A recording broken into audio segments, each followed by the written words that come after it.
Hey, I'm Sarah, and I was just sent the most amazing thing for any parent, this camera. This is actually a dual camera that shows you your back seat while you're driving. So whenever you have those kids back there that you wonder, what are they actually doing? Or is that baby sleeping? Or what do they have in their mouth? This will tell you without having to turn around and lose any sort of safety.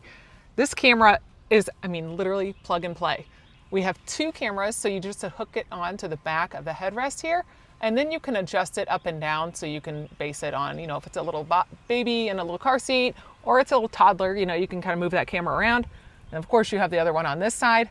So that is great. You just have different wires. Now they do come with little connectors that you can actually just take this part off, and it's a little sticky tape. And then you can tape it to the side of the car here, bring all your wires around, and then it's all insecure. And you've got this nice monitor base that also has a nice sticky base, so that way it's not going to move around during transport either. But this thing is great. The whole thing, it's 7.2 inches, and you can just move this thing around, see however you want to see it. It's got a nice little grip on there.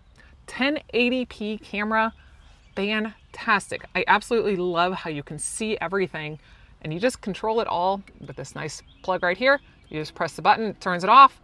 Press the button, it comes right back on. Super simple to use. Like I said, all you have to do is just connect in your wires and you are done. Most amazing thing, great for any parent or any even pet lover wanting to see what's going on with their animals in the back seat.